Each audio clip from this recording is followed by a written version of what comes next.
Recently, Netflix released Masters of the Universe Revelation, which is a direct sequel to the original He-Man and the Masters of the Universe animated series from 1983.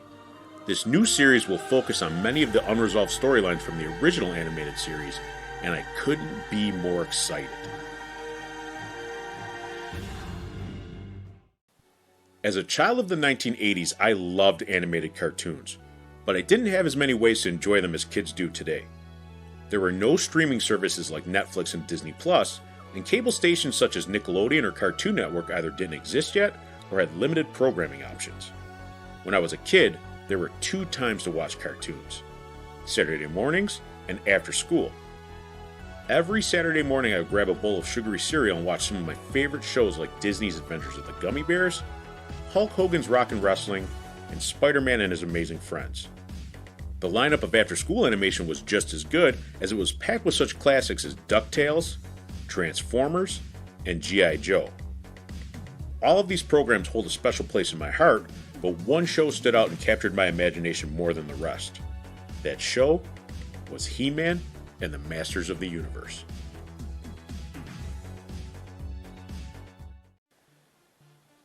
He-Man and the Masters of the Universe followed the adventures of the most powerful man in the universe, He-Man, who along with his numerous allies, attempted to protect the land of Eternia from the evil Skeletor and his minions. The show ran for 130 episodes and even spawned a spin-off series, She-Ra, Princess of Power, which was aimed primarily at a young female audience. This show was a huge hit as well and ran for 93 episodes. He-Man was everywhere.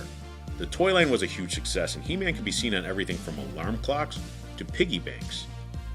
A motion picture was released in 1987 featuring Dolph Lundgren as He-Man, but unfortunately it wasn't well received by critics or fans at the time.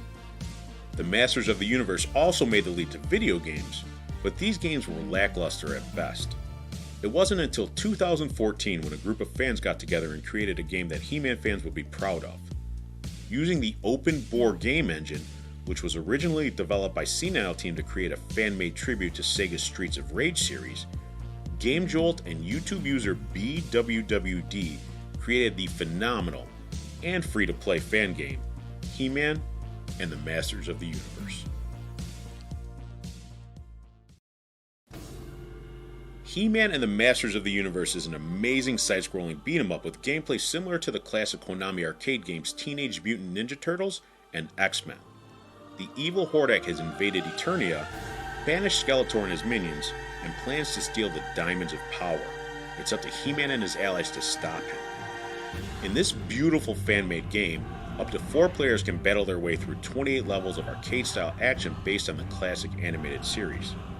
This game features a sizable roster of playable characters from the He-Man and She-Ra universe, plus a special character from another classic 80s television franchise.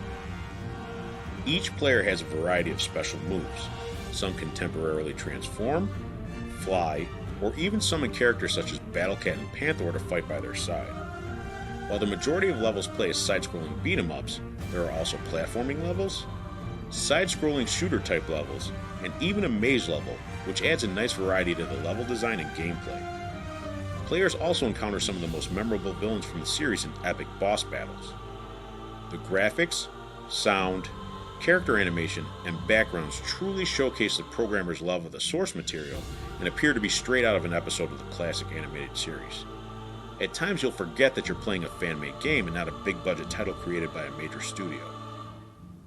This game isn't just a nice walk down memory lane, it's a fantastic achievement in its own right, and the programmers did an amazing job sending players back to Eternia for the first time in almost 40 years. Whether you're a fan of the source material or just a fan of classic retro gaming in general, I highly recommend checking this title out. You won't be disappointed. Until next time.